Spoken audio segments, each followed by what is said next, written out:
Hi everyone, and welcome to the first in our new series, which is called the Reactor Community Spotlight. Thank you ever so much for joining. This is a new series we're doing across our reactors in Europe and the Middle East. So that includes Reactor Stockholm, Reactor London, Reactor Abu Dhabi, and Reactor Tel Aviv as well. This is going to be a weekly series, a short half an hour, where we dive into one of the ecosystems from each of our reactors and meet one of the community leaders playing a key role within that ecosystem. And I'm really excited to be visiting Reactor Stockholm today, where we're going to be chatting to Albert Bengtson from Silicon Vikings. Before we get into that, a little bit of housekeeping and a few introductions. So my name is James Woolard. My pronouns are he and him. I'm a white, middle-aged male with dark hair, wearing glasses at the moment. I'm based in London, and my role is to look after the Reactor program across Europe and the Middle East. We will be recording today's event, and it will be available on demand afterwards on YouTube. A quick word, we do have a check-in option today, which if you do that, then you automatically get signed up to our event listings and you'll receive updates and newsletters and so on. So I think that should be appearing in the chat quite soon. So I'd encourage you to check in for today's event if you can. A quick word, as the event's being recorded, on our code of conduct, which hopefully you can see there. So just a reminder, really, if you are engaging on the chat, whether that's via Learn TV or whether via YouTube, we just encourage you all to be really considerate and mindful of other people's point of views, perspectives. Be polite, be kind, and considerate to each other as we go through today's event. Okay, so that is it for the housekeeping. So a little bit more about today's event. So we're going to be joined shortly by Albert Bengtson. He's based in Stockholm, and he is one of the board directors for Silicon Vikings, which is a network of around 45,000 people, which connects the Nordic and Baltic innovations with Silicon Valley and vice versa. So all around connections into the kind of heart of Silicon Valley from our locations in the Nordics. So super exciting. And so I might ask Albert to join me on screen now. We can find out a little bit more about him and Silicon Vikings. Hey, Albert. Hi, James. How are you? Yeah, you can hear me.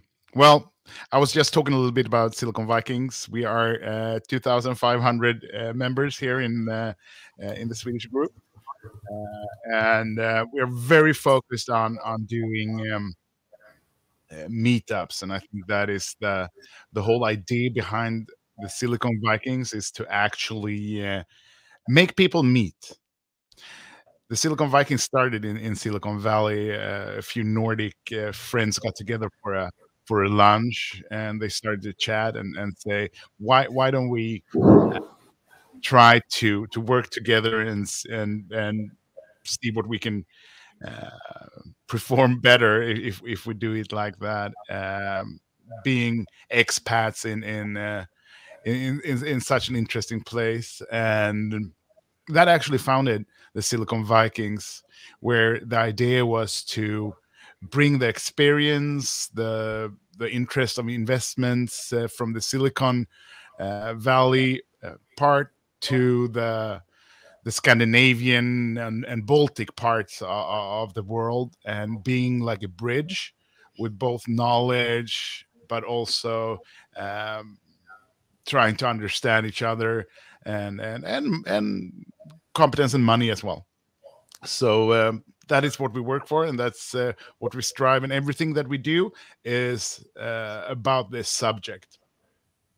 Okay, awesome. It sounds interesting. And have there been, maybe we'll kind of like touch pre-pandemic, when we had kind of, you know, live events and in-person and stuff like that, like was there much kind of like two-way traffic? Did you like have any trips or any like success stories of that collaboration, like across the two markets? There've been some trips, but we are not a financial organization in that kind of a sense. So we try to do everything pro bono or without beneficial. So it's a lot of the things, how we've been working, especially in the Swedish chapter, is that when somebody interesting comes from the Silicon Valley, we say, oh, this is really interesting. You're friends of ours. Let's put a night with a meetup, and we get somebody to sponsor that. If there is a lawyer's firm or somebody having an interest that this should happen, and we buy some canapes and some wine, and we mingle and talk for 3-4 hours. Actually, it's very neat and interesting, and you always meet people to do follow-up meetings with afterwards.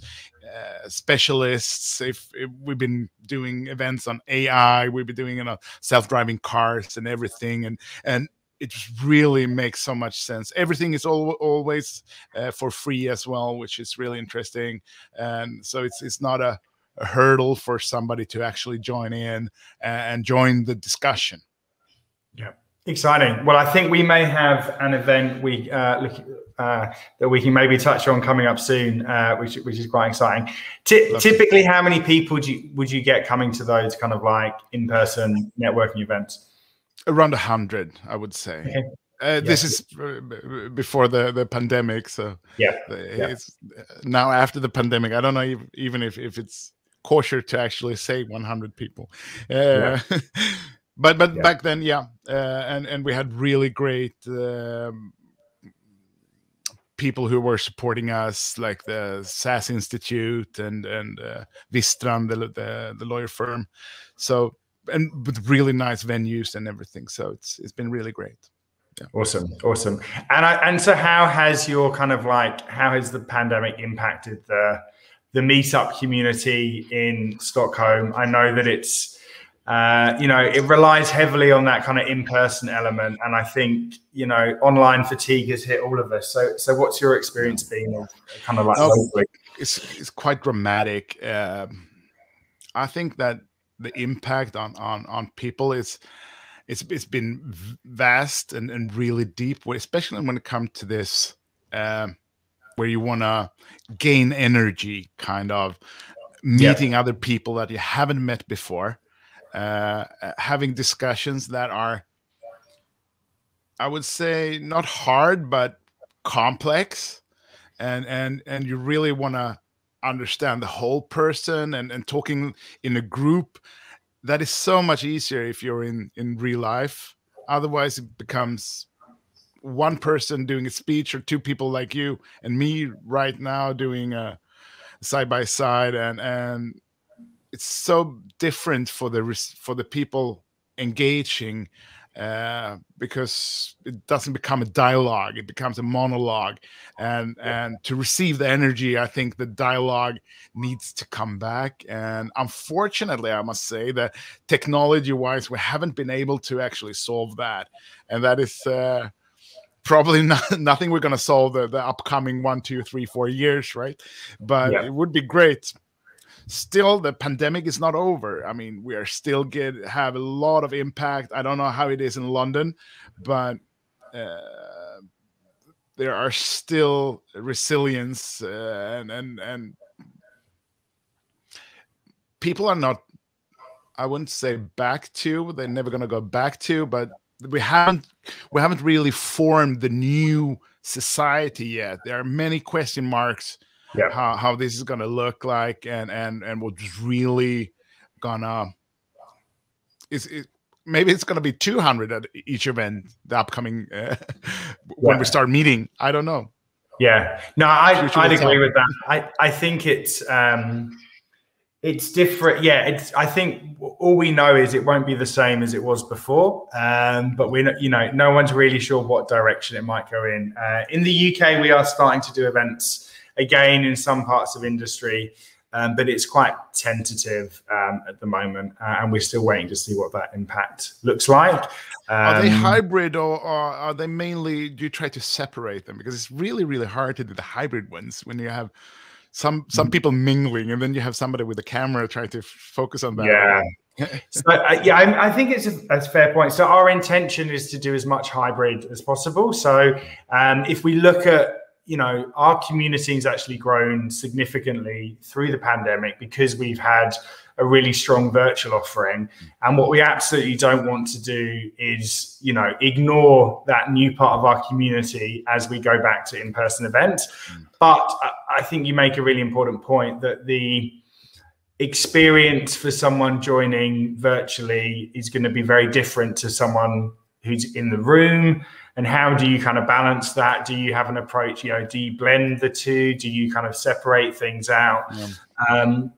So that's all stuff that we're working through at the moment. Our intent is to make things as kind of inclusive and accessible for as many people as possible.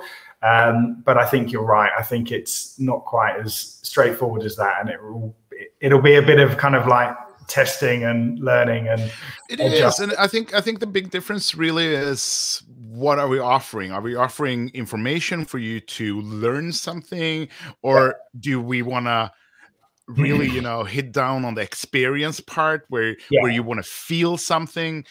It's very hard to feel something in front of a computer instead of having really nice canapes and a glass of red wine or something. I agree. I mean, I agree. I think it, you know, at the Reactor we do, or we did do, we hopefully will do it, like two kind of distinct types of events. So one is a bit more kind of on the kind of hands-on training, so upskilling developers, upskilling startups. That actually kind of lends itself quite nice to kind of people being at home. If, you know, if we're talking about, you know, teaching people how to code something, actually, you know, being sat in front of a laptop at home actually works quite well. But to your point, the kind of the networking aspect, the social aspect, which we really recognize was really, really important to the ecosystem and communities, you know, that was such an important element. I think that is something which is really hard to recreate virtually. So I think that's why we are really excited about getting back to in-person events. And, you know, at the moment, Stockholm will be our kind of first reopening. We had our first in-person event yesterday, actually, at the Reactor in about kind of 18 or 19 months, which was a Power BI meetup group, which was really exciting to have some people in the space. How many people joined? I think we had around 40 in total. So we're running at reduced capacity. We can fit a few more in the space, but we're just conscious of you know, how people will respond to in-person again. So we've put as much kind of social distancing in place. So keeping safety front of mind. But yeah, we are officially kind of back and open, and looking forward to hosting you on the 16th of November, I think. So yeah, that's going to be really nice. Should be good. So maybe we'll touch on that event a little bit. So I think, you know, as we've been talking about, what we want to do with that event with you is kind of explore, you know, what this impact of hybrid has been on the workforce, on the developer community, and kind of how that may impact them kind of like positively or negatively, hopefully positively, as they kind of like think about kind of the workforce, and has that kind of changed the perspective a little bit. Do you want to maybe tell us a little bit more about kind of how you're thinking about that topic? Yeah. It's so we were discussing what kind of topic our community really interested in, since we're just there for the community, and we're all about meeting people and trying to get this cross pollination of ideas of people wanting to invest and doing all that. So we came up with the name Talents Beyond Borders, and the name borders are meant in so many different ways. I mean, now we have it on a macro level. We have states, we have governments, we have nations, and none of them were actually prepared for a hybrid living or a integrated business living with whom you are as a person. Where do you pay your tax? If you live 50% in Spain and 50% in Stockholm or in Sweden, where would you pay tax? Just as an example, and we're still within the EU, and we have other nations like Great Britain, who are not longer with us in the EU. We have a really big difference in salaries between nations. And actually, what we're really discussing here, what is a nation, and is that really relevant? We have companies, the tech, really avant-garde tech companies in the world, like Spotify as an example in Stockholm, saying that we're gonna hire without people actually having a specific place, to a specific office. And that means that they're never going to demand you to be at a specific office, like during the week or something. And that puts the other level here. First, you have the nation's macro level, then you have the micro level with the organizations and all that. Not being prepared to face this, to really try to figuring out what it means if you could source talents from the whole world and not needing to move them, and really trying to look inside yourself and try to make a game plan for everyone to be able to deliver into, rather than saying, well, you're the employee, you need to adjust and be like us, otherwise you cannot be hired in this company. And then you have it down to the personal level, being an employee, being a person. Before, people were talking about work-life balance. Now it's work-life integration. And with a total different kind of view on what is the employee, where the employer, what are they actually paying for, and how is that gonna fit in with the rest of your life. And we are at the breaking point to make a society that is actually happier, hopefully. And I when you go back and you read the news, it's a lot about the companies and the governments. They want to standardize it, so it's all into standards, like, okay, this group needs to be back and doing this. And I think I just heard the other day here that insurance company lost a really interesting recruitment just because they were saying, well, you need to be here at least 3 days a week. Just putting that frame is showing so much what that company is actually, their values. And we are not even touching like purpose-driven organizations yet, and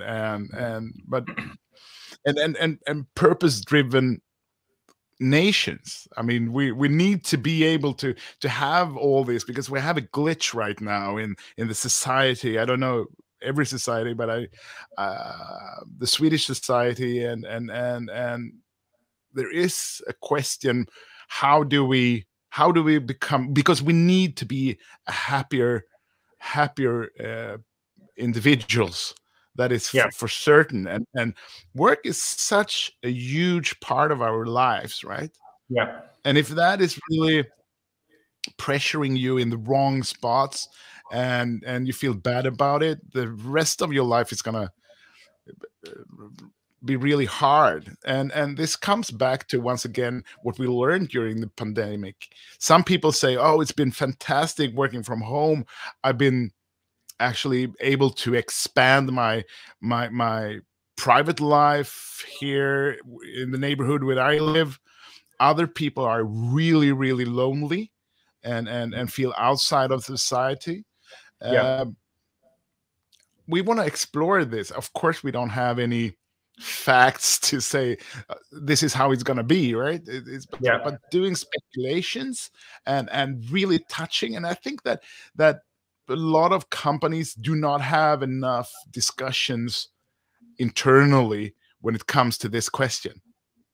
It's interesting. And I mean, I think, you know, the Nordics are quite famed for being quite progressive in this area generally, particularly around kind of like, you know, the work-life balance and like the rights afforded to citizens and all of those things. It's like, it's interesting, I think, the perspective that you would have on that. Have you seen any signals or heard any kind of suggestions from government or large organizations that they may be starting to think about these things? Or do you think that you know, the ecosystem's not quite there yet and you're trying to push them in this direction?